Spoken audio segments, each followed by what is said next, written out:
സ്നേഹം, ദിവ്യസ്നേഹം, സ്നേഹം, ദിവ്യസ്നേഹം.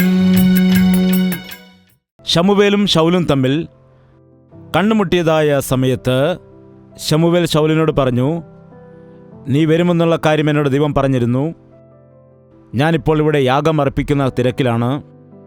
ഇപ്പോൾ നീ ഇവിടെ വന്നിരിക്കുക, പിന്നീട് എന്നോടൊപ്പം വരിക, വീട്ടിന് മുകളിൽ നമുക്ക് പോകാം എന്ന് പറഞ്ഞ് വീട്ടിന് മുകളിലേക്ക് കൊണ്ടുപോയി ആ രാത്രി മുഴുവൻ അവനോട് സംസാരിച്ചു.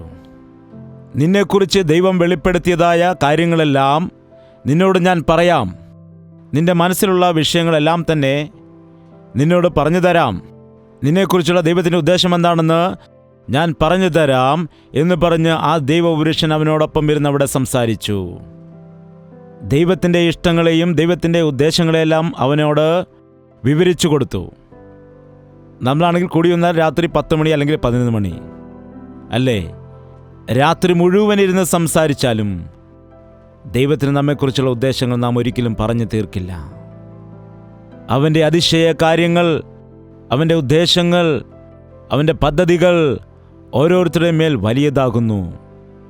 ആ രാത്രിയിൽ അവിടെ ഇരുന്ന് പറഞ്ഞു, ശൗലേ, നീ കഴുതയെ അന്വേഷിച്ചു പോകുന്നു. എന്നാൽ നിന്നെക്കുറിച്ചുള്ള ദൈവത്തിൻ്റെ ഉദ്ദേശം എന്താണെന്നറിയാമോ? ദൈവം നിന്നെ ഇസ്രായേൽ രാജ്യത്തിൻ്റെ രാജാവായിട്ട് അഭിഷേകം ചെയ്യുവാൻ ആഗ്രഹിക്കുന്നു.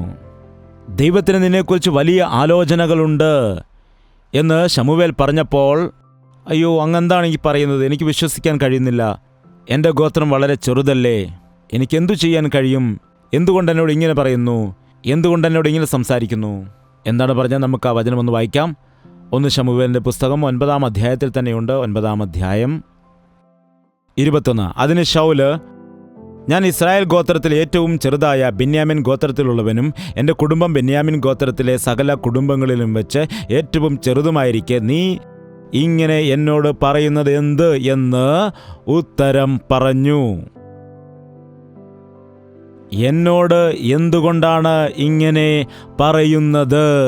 ഈ കാലത്ത് ദൈവദാസൻ പറയുന്നതല്ല ജനങ്ങൾ കേൾക്കുന്നത്, ജനങ്ങൾ പറയുന്നത് ദൈവദാസൻ കേൾക്കണമെന്നാണ് പറയുന്നത്. അന്ത്യകാലത്ത് അവരുടെ സ്വന്തം ചിന്തകളിൽ വരുന്നതായ സാങ്കല്പിക കഥകളിലേക്ക് മനസ്സ് തിരിക്കുന്ന കാലം വരുന്നു. അങ്ങനെയുള്ള വിഷയങ്ങൾ കേൾക്കുന്നതിന് വേണ്ടി മനുഷ്യ ശ്രദ്ധയോടിരിക്കുമെന്നാണ് പറയുന്നത്. മനസ്സാക്ഷി നോവുകയാണെങ്കിൽ നിന്റെ പാപത്തെക്കുറിച്ച് വെളിപ്പെടുത്തിയാൽ മനുഷ്യന് കോപമുണ്ടാകുന്നു. ദൈവം എനിക്കിഷ്ടമുള്ളതുപോലെയാണ് സംസാരിക്കുന്നത്, നീ ആരാണ് എന്നോട് ചോദിക്കാൻ എന്ന രീതിയിലാണോ ചോദിക്കേണ്ടത്? മറിച്ച്, ദൈവമേ, നിന്റെ ഹിതം എന്താണ്? എന്താണ്? നിന്റെ ഹിതം തന്നെ നടക്കുമാറാകണമേ. ഇതാണ് ശമൂവേൽ. എന്താണ് പറഞ്ഞത്? ദൈവമേ, അടിയനോട് അരുളി ചെയ്യണമേ, നിന്റെ ദാസൻ ഇതാ എന്ന് പറഞ്ഞു. ശമൂവേൽ പ്രവാചകൻ ശ്രേഷ്ഠനായൊരു പ്രവാചകനായിരുന്നു.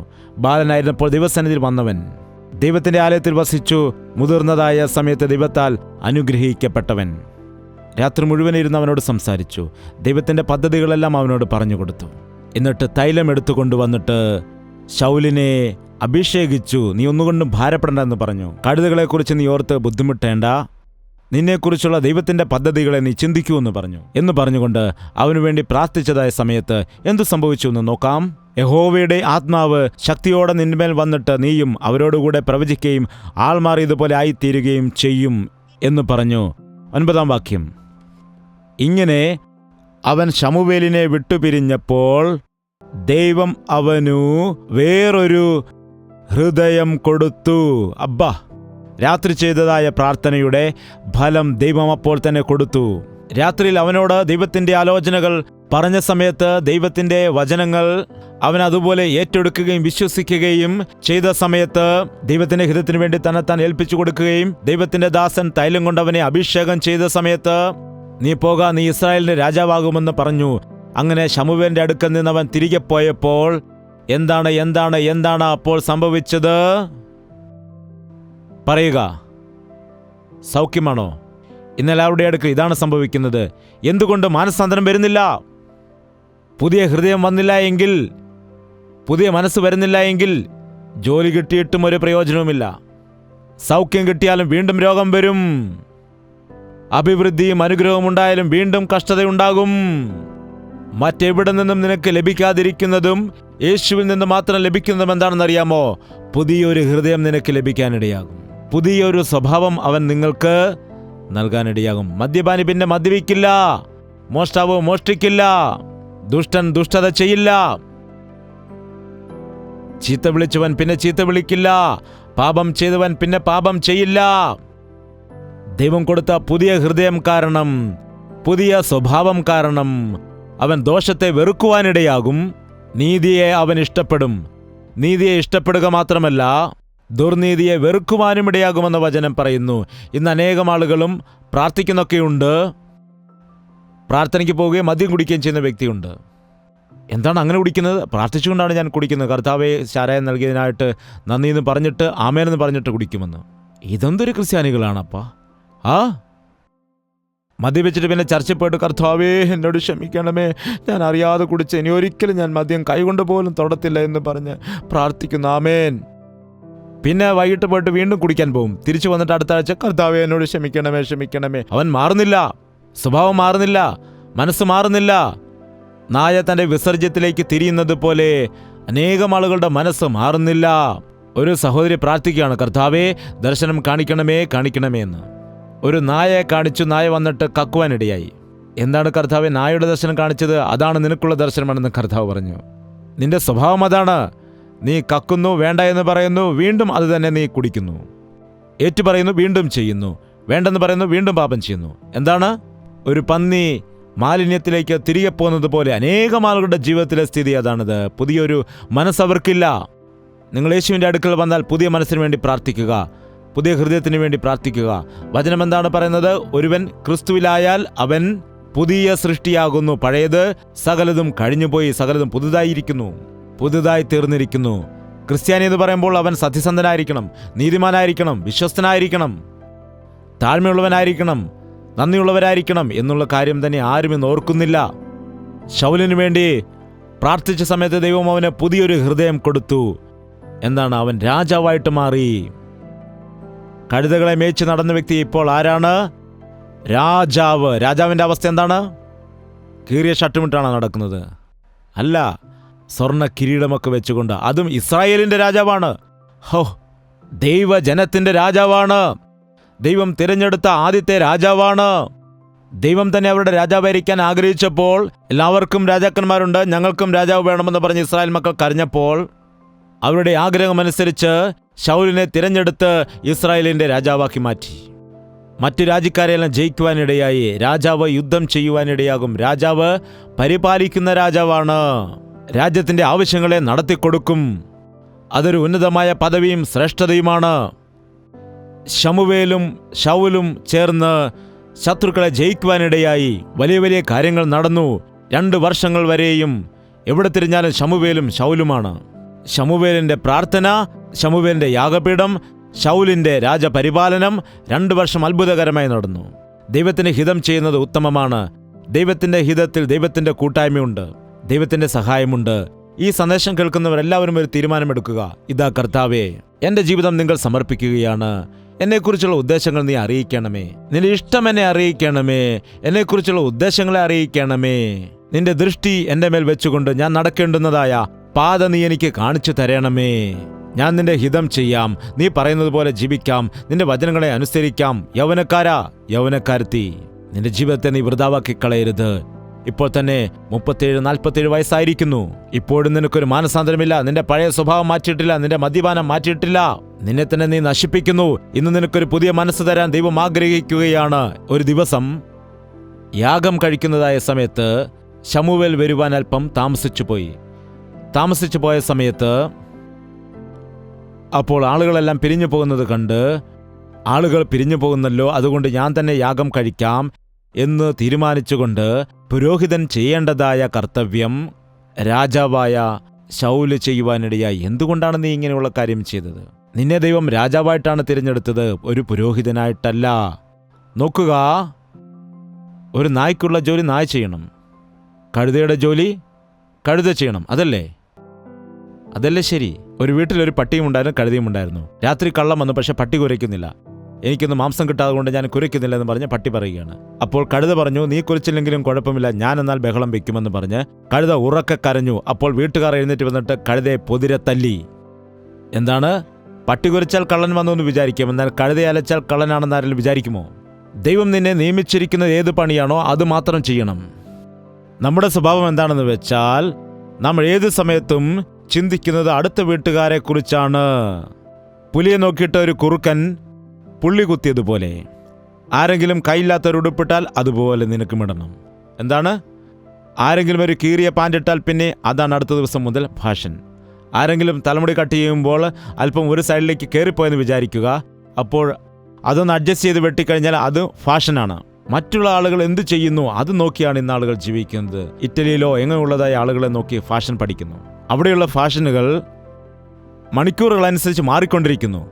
ആ ഫാഷനുകൾ കണ്ടിട്ട് പ്രപഞ്ചത്തിലുള്ള എല്ലാ ആളുകളും യൂട്യൂബും ഫേസ്ബുക്കും ഒക്കെ വന്നതിൽ കൂടി എല്ലാവർക്കും അത് വളരെ സൗകര്യമായി. ഇപ്പോൾ എവിടെ തിരിഞ്ഞാലും ഫാഷൻ ഫാഷൻ. എന്താണ്? അവരെ പോലെയല്ല ഞാനായിരിക്കേണ്ടത്, ഞാനായിട്ട് തന്നെ ഇരിക്കണം. നിങ്ങളുടെ അടുത്തിരിക്കുന്നവരുടെ മുഖമൊന്ന് നോക്കാമോ? നിങ്ങളുടെ മുഖം പോലെയാണോ എൻ്റെ മുഖമൊന്ന് ചോദിക്കാമോ? അങ്ങനെയല്ലല്ലോ. നിനക്ക് ഒരു പ്രത്യേകതയുണ്ടല്ലോ. നിന്റെ മൂക്ക് വേറെയാണ്, നിന്റെ തലമുടി വേറെയാണ്, നിന്റെ ഷേപ്പ് വേറെയാണ്, നിന്റെ കണ്ണുകൾ വേറെയാണ്. എത്ര കോടിക്കണക്കിന് നമ്മൾ ആളുകളെ ശ്രദ്ധിച്ചാലും ശരി, എല്ലാവരും വ്യത്യസ്തരായിരിക്കുമല്ലോ. അതാണ് ദൈവത്തിൻ്റെ വചനം പറയുന്നത്, നിന്റെ കൈകൾ എന്നെ മെനഞ്ഞിരിക്കുന്നു എന്ന്. ഇയ്യോബ് അതാണ് പറഞ്ഞത്. നിന്നെ പ്രത്യേകമായി സൃഷ്ടിച്ചിരിക്കുന്നു. നീ പ്രത്യേകതയുള്ളൊരു വ്യക്തിയാണ്. അതുകൊണ്ട് നിന്നെക്കുറിച്ചുള്ള ദൈവത്തിൻ്റെ ഉദ്ദേശങ്ങൾ മനസ്സിലാക്കുവാൻ വേണ്ടി ശ്രമിക്കണം. അതല്ലാതെ മറ്റുള്ളവരെ പോലെ ആയിരിക്കാൻ ശ്രമിക്കരുത്. മറ്റുള്ള വ്യക്തി ചെയ്യുന്നത് പോലെ ചെയ്യാൻ ശ്രമിക്കരുത്. കൂട്ടുകാരൻ്റെ ഭവനത്തെയോ ഭാര്യയെയോ ദാസനെയോ ദാസിയെയോ ആശിക്കാൻ പാടില്ല. അതിപ്പോൾ നിങ്ങൾക്ക് മനസ്സിലാകില്ല. കൂട്ടുകാരൻ്റെ ടിവിയോ ബൈക്കോ കാറോ ഫോണോ ആശിക്കരുത്. നോക്കുക, അടുത്ത വീട്ടുകാരനെ നോക്കുക. ഇപ്പോൾ വലിയൊരു പുതിയ ടി.വി. വാങ്ങിച്ചിരിക്കുകയാണ്. നോക്കൂ, നമ്മുടെ വീട്ടിലിരിക്കുന്ന കുഞ്ഞൊരു ടി.വിയാണ്. നോക്കൂ, അങ്ങേർക്കും നിങ്ങൾക്കും ഒരേ ശമ്പളമല്ലേ? സഹോദരി, അവൻ കൈക്കൂലി വാങ്ങുന്നവനാണ്. ഞാൻ ദൈവം നൽകുന്നത് കൊണ്ടാണ് ജീവിക്കുന്നത്. അങ്ങനെ പറയുകയാണെങ്കിൽ എന്തു പറയും? അത് പറ്റത്തില്ല. അവർക്ക് വലിയ ടി.വി. ഉണ്ട്, നമുക്കും അങ്ങനെ തന്നെ ഉള്ളത് വാങ്ങണം. നിങ്ങൾ വാങ്ങിച്ചോണ്ട് വാ. പാവം ഭർത്താവ് ശല്യം സഹിക്കാതെ അവനും കൈക്കൂലി വാങ്ങാൻ തുടങ്ങി. കൈക്കൂലി വാങ്ങുന്ന സംഭവം തന്നെ ആദ്യമായിട്ട് അവൻ്റെ ജീവിതത്തിലുണ്ടായത്. അന്ന് വാങ്ങിച്ച ദിവസം തന്നെ പിടിക്കപ്പെടുവാനിടയായി. ഉണ്ടായിരുന്ന ജോലിയും നഷ്ടപ്പെട്ടു, ഉണ്ടായിരുന്ന ടി.വിയും കൊടുക്കേണ്ടി വന്നു. എന്താണ്? നിനക്ക് ദൈവം നൽകിയതിനെ നീ ശ്രദ്ധിക്കുക. നിനക്ക് ഉള്ളതുകൊണ്ട് സംതൃപ്തിയോടെ ജീവിക്കുന്നതാണ് ഏറ്റവും വലിയ അനുഗ്രഹ വിഷയം.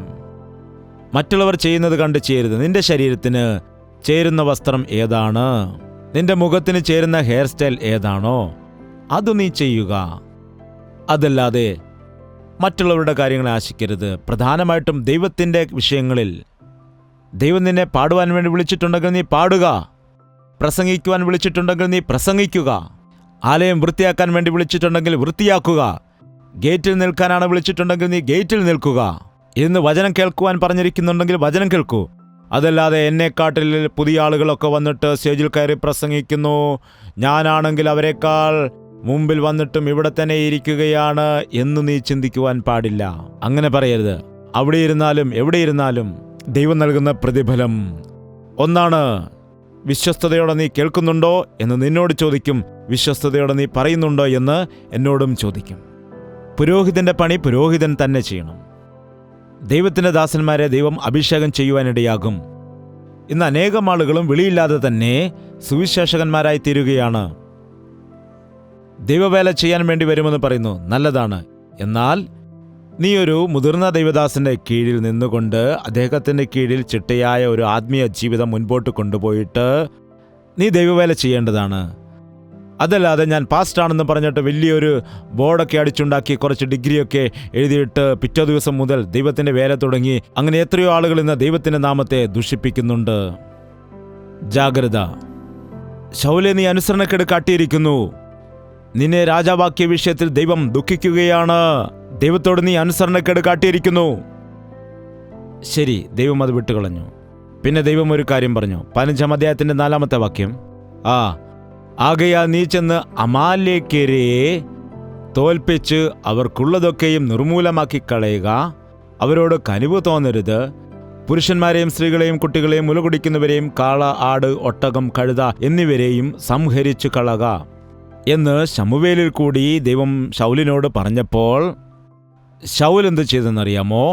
അവിടെ ചെന്നിട്ട് രാജാവിനെ ജീവനോടെ പിടിച്ച് രാജാവിനെ കൊല്ലാതെ അവിടെയുള്ളതായ കുറേ ജന്തുക്കളെ കൊന്നിട്ട് ബാക്കിയുള്ള നല്ല മൃഗങ്ങളെയെല്ലാം കൂട്ടിക്കൊണ്ട് തിരികെ വന്നിട്ട് ഞാൻ വലിയ ഒരു വിജയം നേടിയെന്ന് പറഞ്ഞിട്ട് ഒരു കൊടി ഉയർത്തുവാനിടയായി. എന്താണ്? ദൈവം പറഞ്ഞത് അതുപോലെ തന്നെ ചെയ്യണം. പകുതി പകുതി ചെയ്യുകയാണെങ്കിൽ അത് അനുസരണക്കേടാണ്. പകുതി അനുസരിക്കുന്നത് അനുസരണക്കേടാണ്. ഇന്ന് അനേകം ആളുകൾ ദൈവത്തിൻ്റെ വചനത്തെ പൂർണ്ണമായിട്ടും കേൾക്കുന്നില്ല. ദൈവം പറഞ്ഞത് അനുസരിച്ച് ചെയ്യുന്നില്ല. കുറച്ചു മാത്രം ചെയ്യുന്നു, പകുതി ചെയ്യുന്നു.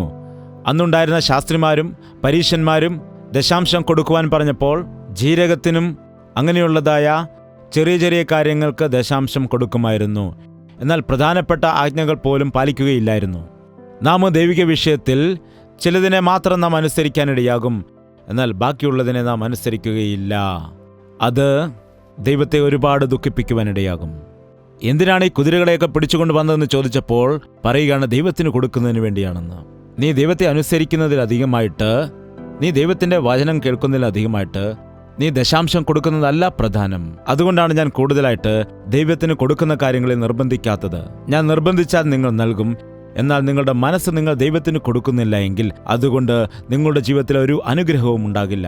നിങ്ങൾ ദൈവിക വിഷയത്തിൽ അനുസരണം കാണിക്കാതെ പണം കൊടുത്ത് ദൈവത്തിൻ്റെ നന്മ പ്രാപിക്കാമെന്ന് വിചാരിക്കുകയാണെങ്കിൽ അതിൽ യാതൊരു അനുഗ്രഹങ്ങളും ഇല്ല. 2 തവണ അനുസരണക്കേട് കാട്ടി. അതായിരുന്നു ശൗലിൻ്റെ ജീവിതം കണ്ടിട്ട് ദൈവത്തിന് ദുഃഖമുണ്ടായി. നിന്നെ ഞാൻ എത്രയോ സ്നേഹിക്കുവാനിടയായി, എത്രയോ ഉയർത്തുവാനിടയായി. നീ എൻ്റെ വചനം കേൾക്കുമെന്ന് പ്രതീക്ഷിച്ച് ഇസ്രായേലിൻ്റെ രാജാവാക്കി നിന്നെ മാറ്റിയ സമയത്ത് നീ എന്താണ് ചെയ്തത്? അനുസരണക്കേട് കാട്ടി. നീ എന്നോട് മറുതലിക്കുവാനിടയായി. നിന്നെ ഞാൻ തള്ളിക്കളയുകയാണ്, നിന്നെ എനിക്ക് വേണ്ട എന്ന് പറഞ്ഞു. ശ്രദ്ധിച്ചു കേൾക്കുക. ദൈവം നിന്നെ വിളിക്കുവാനിടയായി. ദൈവം നിന്നെ ഉയർത്താനിടയായി. നിനക്കുണ്ടായിരിക്കുന്ന പണം, നിന്റെ സമ്പത്ത്, നിനക്കുണ്ടായിരിക്കുന്ന വസ്തു വകകൾ, നിന്റെ ഭാര്യ, നിന്റെ മക്കൾ എല്ലാം ദൈവത്തിൽ കൂടിയാണ് ലഭിച്ചത്. മറന്നു പോകരുത്, മറക്കരുത്. ദൈവം അനുഗ്രഹിച്ചതിന് ശേഷം, ദൈവം നന്മ നൽകിയതിന് ശേഷം, ദൈവിക നന്മ പ്രാപിച്ചതിന് ശേഷം മറന്നുപോയ അനേകം ആളുകളുണ്ട് ഇക്കാലത്ത്. മറന്നുപോയാൽ നീ നഷ്ടപ്പെടുവാനിടയാകും. നീ ഏത് കുഴിയിൽ നിന്നാണോ എഴുന്നേറ്റ് വന്നത്, നീ ഏതവസ്ഥയിൽ നിന്നാണ് നീ കയറി വന്നത് എന്നൊരിക്കലും മറക്കരുത്. അതുകൊണ്ടാണ് ഞാൻ എപ്പോഴും പറയുന്നത്, കാക്കനാടിൻ്റെ തെരുവീഥികളിൽ കൂടി അലഞ്ഞു നടന്ന വ്യക്തിയായിരുന്നു ഞാൻ. എനിക്ക് ലജ്ജയില്ല. എൻ്റെ ദൈവം എന്നെ ഇത്രത്തോളം ഉയർത്താനിടയായി.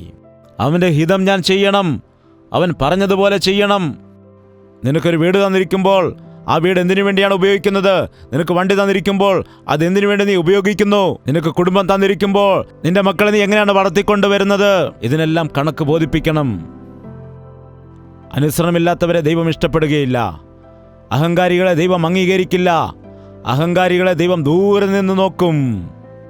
താഴ്മയുള്ള ആളുകളോട് കർത്താവ് ചേർന്നിരിക്കുന്നു. നുറുക്കമുള്ള ഹൃദയമുള്ളവരോട് കർത്താവ് ചേർന്ന് വസിക്കുകയാണ്. കർത്താവ് നിന്നിലേക്ക് വരണമെന്നുണ്ടെങ്കിൽ നിന്നിൽ ഒരിക്കലും അഹങ്കാരം ഉണ്ടായിരിക്കുവാൻ പാടില്ല. ഗർവമുള്ള ഏവനും യഹോവയ്ക്ക് വെറുപ്പാകുന്നു എന്നാണ് വചനത്തിൽ പറയുന്നത്. ഒന്നുമില്ലെങ്കിലും ആളുകൾക്ക് ഇന്ന് എന്ത് അഹങ്കാരമാണ്! ചിലർക്ക് പണമുള്ളതിൻ്റെ, ചിലർക്ക് ജോലിയുള്ളതിൻ്റെ, ചിലർക്ക് സൗന്ദര്യമുള്ളതിൻ്റെ അഹങ്കാരമാണുള്ളത്. ചിലർക്കാണെങ്കിൽ നല്ല കുടുംബത്തിൻ്റെ പേര് പറഞ്ഞ്, അല്ലെങ്കിൽ നല്ല അധികാരത്തിൻ്റെ പേര് പറഞ്ഞ്. എന്നാൽ ചില ആളുകൾ എങ്ങനെയാണ്? ഒന്നുമില്ലാത്തതിൻ്റെ അഹങ്കാരമാണ് ചിലർക്ക്. എന്താണ് ഒന്നുമില്ലാത്തതിൻ്റെ അഹങ്കാരം? പോടാ, നീ എന്നെ എന്താണ് ചെയ്യാൻ വേണ്ടി? എനിക്കൊരു ജോലിയില്ല, അവന് യാതൊരു പണിയുമില്ല, ആരെന്ത് വിചാരിച്ചാലും അവന് കുഴപ്പമില്ല. നമ്മുടെ ഈ സിറ്റിയിലൊക്കെ ഓട്ടോയിൽ നിങ്ങൾ വരികയാണെങ്കിൽ ആ ഓട്ടോക്കാരൻ കളക്ടറെ പോലെ ആയിരിക്കും സംസാരിക്കുക. നീ നിന്റെ പണി നോക്കെന്ന് പറയും ചിലർ. ചില ആളുകളാണ് ഒരുപാട് വഴക്കുണ്ടാക്കുകയും ചെയ്യും. എന്താണ്? ഓട്ടോയ്ക്ക് കയറുന്നതിന് മുമ്പ് തന്നെ സംസാരിച്ചിട്ട് കറക്റ്റ് ദൂരം എത്തുന്ന സമയത്ത് 10 രൂപ കൊടുക്കുകയാണെങ്കിൽ ഇത്രയുള്ളോ, 10 രൂപയുള്ളോ, 10 രൂപ കൊടുത്താ 20 രൂപ എന്ന് പറഞ്ഞിട്ട് അവസാനം പറയും പോ, വഴക്കുണ്ടാക്കും. അങ്ങനെ ഇത്രയേ ഉള്ളൂ, എന്നാൽ ബാക്കി ഇതാ വേണമെങ്കിൽ കൊണ്ടുപോ എന്ന് പറയുള്ളൂ. എന്താണ്? ദൈവദാസനെ വഴക്ക് പറയുകയാണോ? ഓഹോ, എന്നെ ആരും വഴക്ക് പറയത്തില്ലല്ലോ, അതുകൊണ്ടാണല്ലോ എനിക്ക് ഇങ്ങനെ ഒരു ഗതികേട് വന്നത്, അതുകൊണ്ട് ഞാൻ താഴ്മയോടെ ജീവിക്കാം, കർത്താവേ എന്നോട് ക്ഷമിക്കണമേ എന്ന് പറഞ്ഞിട്ട് പോകാനിടയാകാം. എന്താണ്? ഒന്നുമില്ലാത്തതിൻ്റെ അഹങ്കാരം. പണ്ടൊക്കെ ആളുകൾ ഇങ്ങനെ അഹങ്കാരം കൂടുമ്പോൾ പറയും, എന്താണ് ഞങ്ങൾ ഞാൻ എന്നുള്ള ഭാവത്തോടുകൂടി സംസാരിക്കുമായിരുന്നു. അതുപോലെ തന്നെ ഞാൻ വരും, നീ അങ്ങോട്ട് പൊയ്ക്കോ, ഞാൻ എന്നുള്ള ഭാവം. എന്നിട്ട് മറ്റുള്ളവരെ നീ എന്നും വിളിക്കും. എന്താണ്? നാശത്തിന് മുൻപ് അഹങ്കാരമുണ്ടാകുന്നു, വീണുപോകുന്നതിന് മുൻപ് അഹങ്കാരമുള്ള മനസ്സുണ്ടാകുന്നു. ഞങ്ങൾ നേരത്തെ റേഡിയോ സ്കിറ്റൊക്കെ കളിക്കുമായിരുന്നു. ഒരു മദ്യപാനി മദ്യപിച്ച് റോഡിൽ കൂടി നടക്കുമ്പോൾ ഒരു ദേവദാസൻ ചെന്ന് പറയുകയാണ്, എന്തിനാണ് ഇങ്ങനെ മദ്യപിക്കുന്നത്, നരകത്തിൽ പോകുമെന്ന് പറയാം. നരകത്തിൽ പോകുമെന്നോ? ഞാനാണ് ആദ്യം സ്വർഗത്തിൽ പോകുന്നത്. എങ്ങനെ പോകാൻ കഴിയും യേശുവിനെ വിശ്വസിക്കാതെ? ഞാൻ കാണിച്ചു തരാമെന്ന് പറഞ്ഞ് വെളിയിലേക്ക് വരാനിടയായി. അങ്ങനെ നാട്ടിന് വെളിയിൽ വന്നിട്ട് വലിയൊരു പനയിൽ കയറിയിട്ട് ഞാൻ ഇതിൽ കൂടി സ്വർഗത്തിലേക്ക് കയറിപ്പോവുകയാണെന്നാണ് പറയുന്നത്. നാട്ടുകാരെല്ലാം ഓടിക്കൂടി, അയ്യോ നീ കയറരുതേ, നീ മരിച്ചു പോകും. മക്കൾ വന്ന് പറഞ്ഞു, അപ്പാ കയറല്ലേ. ഭാര്യ വന്ന് പറഞ്ഞു, അയ്യോ കയറല്ലേ. അപ്പോൾ ചോദിച്ചു, നീ എന്താണ്, നീ പറഞ്ഞ ഞാൻ കേൾക്കണോടി. എന്നിട്ട് പെട്ടെന്ന് അതിനകത്ത് വലിഞ്ഞു കയറുവാൻ തുടങ്ങി. നാട്ടുകാരെല്ലാം ഭയപ്പെട്ട് നോക്കി നിൽക്കുകയാണ്. ഇറങ്ങി വാ എന്ന് പറഞ്ഞു. ഞാൻ തന്നെ ഇറങ്ങി വരാം, ഞാൻ സ്വർഗത്തിൽ പോവുകയാണ്. ആരാണ് എന്നെ തടയുന്നത്, ഞാൻ നോക്കട്ടെ, ഞാനിപ്പോൾ കൈവിടാൻ പോകുമെന്ന് പറഞ്ഞ കൈവിട്ടു. സ്വർഗത്തിലേക്ക് പോയോ, നരകത്തിൽ പോയോ? നരകത്തിലേക്ക് പോകാൻ നമുക്ക് ആരുടെയും സഹായം ആവശ്യമില്ല. എന്നാൽ സ്വർഗത്തിലേക്ക് പോകാൻ മാത്രം കർത്താവായ യേശുക്രിസ്തുവിനെ നമുക്ക് ആവശ്യമാണ്. വീഴ്ചയ്ക്ക് മുമ്പായിട്ട് അഹംഭാവം ഉണ്ടാകുന്നു, പരാജയത്തിന് മുമ്പായിട്ട് അഹങ്കാരം നിന്നിലുണ്ടാകുന്നു. ശൗൽ അഹങ്കാരിയായിട്ട് മാറി. കഴുതയെ മേച്ച് നടന്നതായി എന്നെ കൊണ്ടുവന്നിട്ട് രാജാവായിട്ട് മാറ്റുവാനിടയായി. എവിടെയോ കിടന്നതായി എന്നെ കൂട്ടിക്കൊണ്ടുവന്ന് ദൈവം തന്റെ മകളായി മാറ്റി എന്നുള്ളതായ കൃതജ്ഞത നിന്റെ ഹൃദയത്തിലുണ്ടോ? അവൻ പറയുന്ന വാക്കുകൾ അനുസരിക്കുവാനുള്ളതായ മനസ്സ് നിനക്കുണ്ടോ? ദൈവത്തിന് നിന്നോട് ഒരുപാട് പ്രിയമുണ്ട്. ദൈവം പറഞ്ഞ്, എനിക്കെന്നെ വേണ്ട, ഞാൻ ദാവീദിനെ തിരഞ്ഞെടുത്തിരിക്കുന്നു. അപ്പോൾ രാജ്യത്ത് യുദ്ധമുണ്ടാകാനിടയായി. പാപം ചെയ്യുന്ന വ്യക്തിയെ ഒരു ഭീരുവായിരിക്കും. പാപം നമുക്കെപ്പോഴും ഭയമുണ്ടാക്കുന്നു, ഭീരുത്വമുണ്ടാക്കുകയാണ് ചെയ്യുന്നത്. ഗോലിയാത്ത് വന്ന് വെല്ലുവിളിക്കുകയാണ്, ആരെങ്കിലും ധൈര്യമുണ്ടെങ്കിൽ ഇറങ്ങി വരിക, എന്നെ തോൽപ്പിച്ചാൽ ഞങ്ങളെല്ലാം നിനക്ക് അടിമകളാകാം. ആരെങ്കിലും ഉണ്ടെങ്കിൽ ധൈര്യമുണ്ടെങ്കിൽ എന്നോട് വന്നിട്ട് പോരാടുക എന്ന് പറഞ്ഞപ്പോൾ ശൗല് പേടിച്ച് കൂടാരത്തിനുള്ളിലിരിക്കുകയാണ്. ശൗലിന്റെ സൈനികരിൽ ആരും തന്നെ മുൻപോട്ട് വന്നില്ല. അപ്പോൾ ദാവീദ് വന്നു, ഞാൻ അവനെ തോൽപ്പിക്കാമെന്ന് പറഞ്ഞു. അയ്യോ, നീ എങ്ങനെ അവനെ തോൽപ്പിക്കും? ഒരു കരടിയെ കൊല്ലുവാൻ എനിക്ക് ദൈവം സഹായം ചെയ്തു, സിംഹത്തിനെ കൊല്ലുവാൻ ദൈവം സഹായം ചെയ്തിട്ടുണ്ട്. അതുകൊണ്ട് എനിക്ക് ഉറച്ച ഒരു വിശ്വാസമുണ്ട്, ഈ അഗ്രചർമ്മിയായ ഫിലിസ്ത്യനെ കൊല്ലുവാനും ദൈവം എന്നെ സഹായിക്കാനിടയാകും. അങ്ങനെ പറഞ്ഞ ദൈവത്തിൽ ആശ്രയിച്ചുകൊണ്ട് മുമ്പോട്ട് പോയി ഗോലിയാത്തിനെ ഒറ്റയേറിന് കൊല്ലുവാൻ ഇടയായി, ജയിക്കുവാനിടയായി. ഇസ്രായേൽ മക്കൾക്കെല്ലാവർക്കും സന്തോഷമേ, കാരണം എല്ലാവർക്കും അടിമത്തത്തിൽ നിന്നും മോചനം ലഭിച്ചു. എല്ലാവരും സന്തോഷിച്ചുകൊണ്ട് അപ്പോൾ സ്ത്രീകളെല്ലാം കൂടിക്കൊണ്ട് ശൗലായിരം പേരെ കൊന്നു, ശൗലായിരം പേരെ കൊന്നു. അപ്പോൾ സന്തോഷത്തോടെ ശൗൽ വെളിയിലേക്ക് വരുവാനിടയായി. അയ്യോ, എൻ്റെ പേരിൽ പാട്ട് പാടുന്നുണ്ടോ എന്ന് സന്തോഷത്തോടെ വെളിയിലേക്ക് വന്നു. അപ്പോൾ രണ്ടാമത്തെ വരിയിൽ ശൗലായിരം പേരെ കൊന്നു, ദാവീദ് 10,000 പേരെ കൊന്നു. അപ്പോൾ ദേഷ്യം കയറി വരുവാനിടയായി. അവൻ്റെ ശരീരത്തിൽ കൂടി തേൾ കയറിയിറങ്ങുന്ന പോലെ അവന് തോന്നി.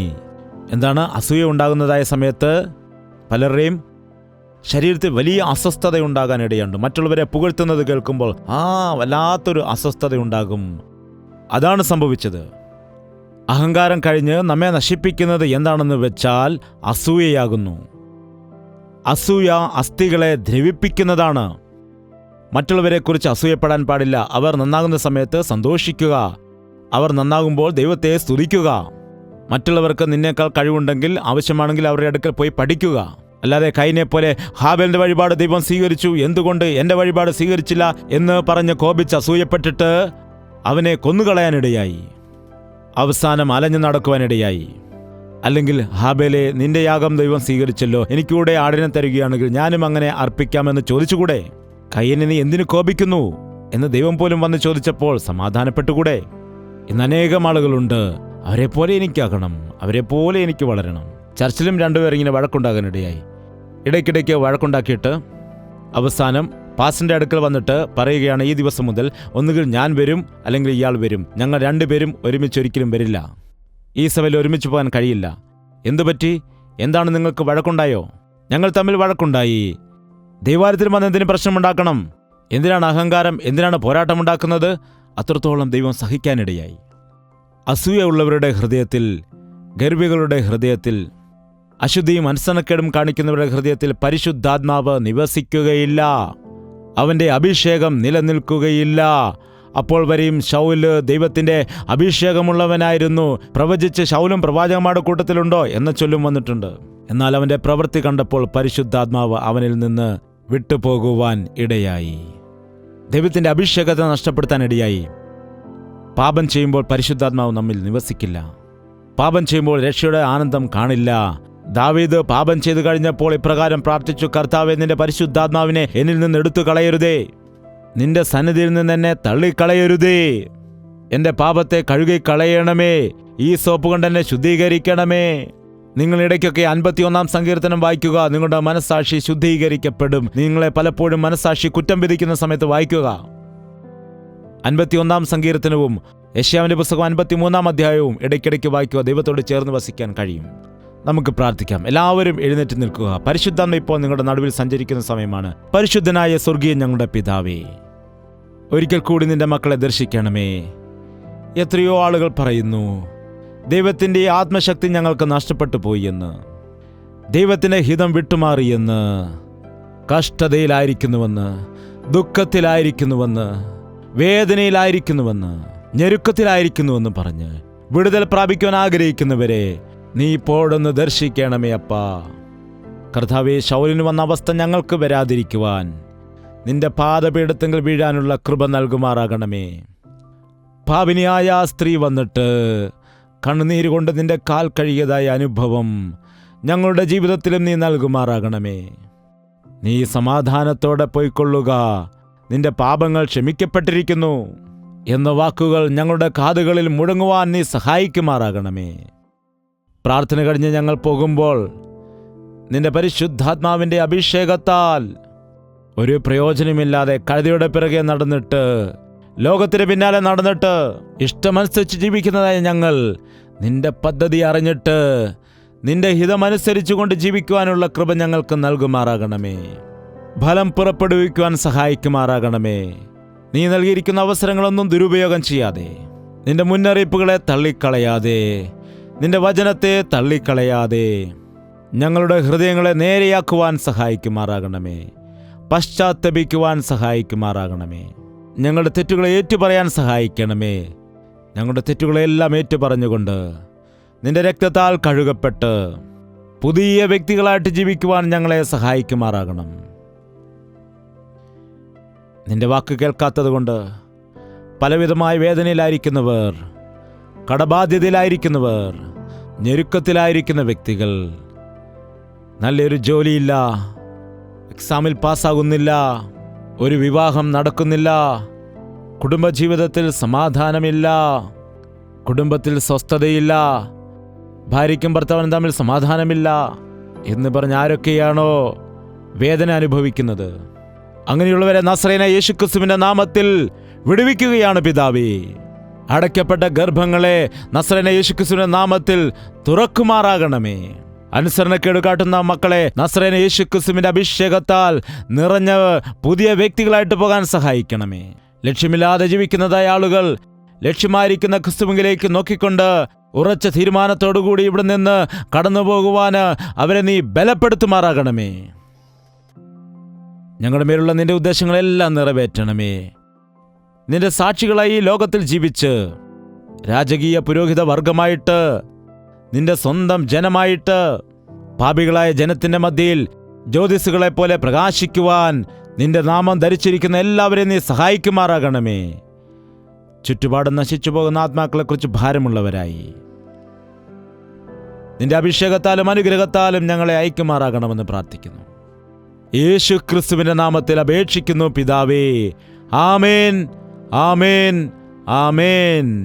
യേശുവേ, യേശുവേ, യേശുവേ, യേശുവേ, യേശുവേ, യേശുവേ, യേശുവേ, യേശുവേ. നിന്നെ നിന്നെ എന്നും ഞാൻ സേവിക്കും, നീ മാത്രം രാജാവെന്നും നിന്നെ എന്നും ഞാൻ സേവിക്കും. നീ മാത്രം രാജാവെന്നും യേശുവേ യേശുവേ യേശുവേ യേശുവേ യേശുവേ യേശുവേ യേശുവേ യേശുവേ യേശുവേ യേശുവേ യേശുവേ